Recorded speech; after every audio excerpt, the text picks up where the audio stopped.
Hi, just been out for a walk. I'm still out on a walk up to Powers Castle, which is really nice. I didn't mention before, for my depression, I'm on quite a few different websites, one of them being Mind, which you've probably heard about. Another one, Heads Together.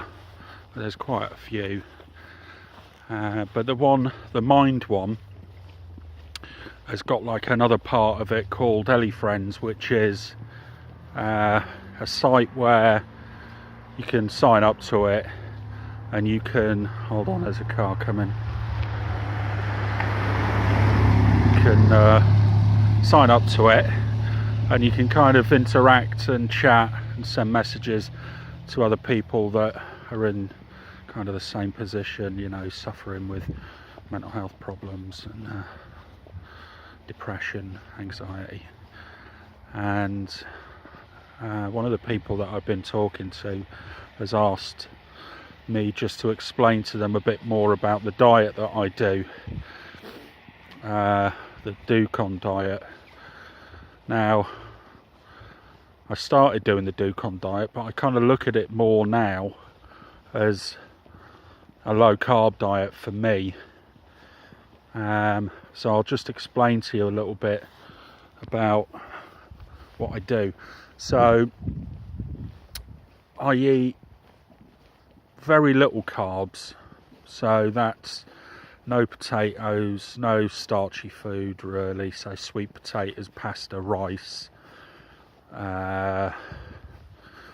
bread, definitely not bread, and then the impact stage. Now, you can do it for 3 days, 4 days, 5 days. I've done it for 7 days, and basically it's kind of like a detox thing. So if you're doing it for 3 days, you just eat protein. Now, I was eating things like meat, fish. When I say meat, I was eating 5% fat beef, like minced beef. You can have steaks, but you know, cut the fat off. Bacon. You can get healthy sausages from the supermarkets, which they're not as good as normal sausages, but they're all right.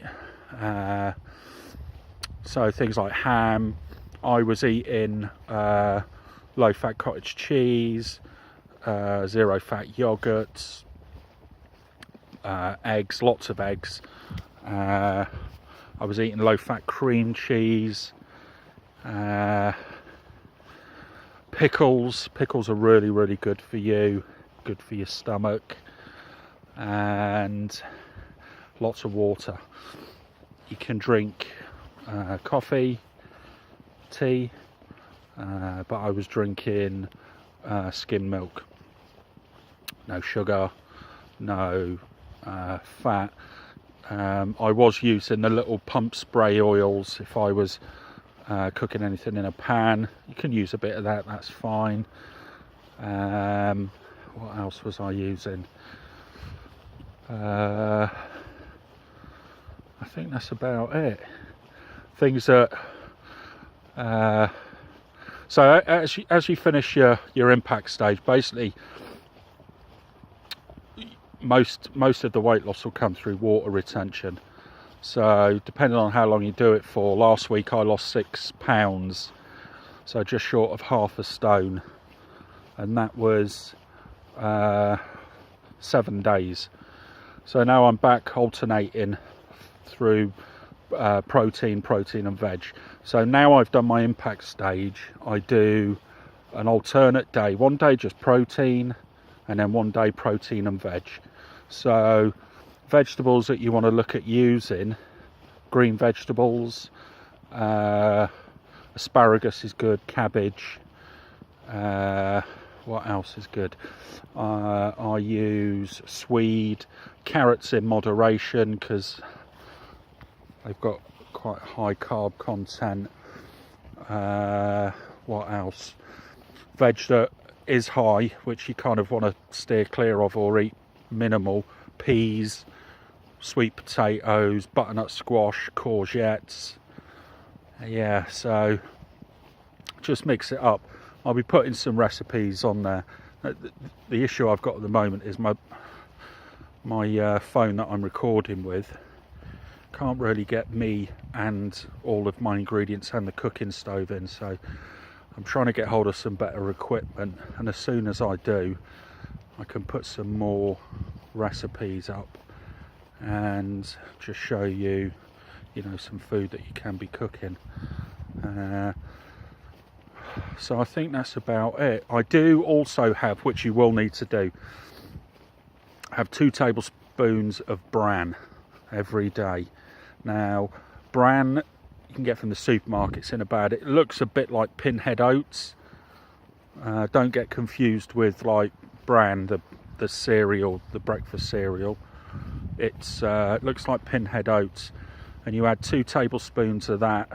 I add it to my yogurt, and that will just help with a bit of roughage. Otherwise, it could end up just going straight through you. So you want to take that every day. Stay away from fruit, high in sugar, and then basically you keep doing that diet until you hit your target weight. As soon as you hit that target weight, you can start introducing small other items of food, but just crack on with that diet now. You know, if it will make you feel lethargic, it will probably knock a bit of energy out of you for the first couple of days, but in the long run you will benefit from it, and the less carbs, especially things like bread, pasta, potatoes, is gonna not make you feel so bloated. The connection I make is, if I eat a lot of carbs, it makes me hot, makes me uncomfortable, I start sweating, and I suppose my mind looks at that in the same way as being anxious. So as soon as I finished it, if I'm in a restaurant or I'm sat around a dinner table, especially with other people, and I feel like that, I just want to get up and go and leave, because my mind thinks I'm getting anxious. I do feel anxious as well, so maybe I am anxious. But I do know if I don't eat carbs after a meal, I don't feel like that, which is brilliant.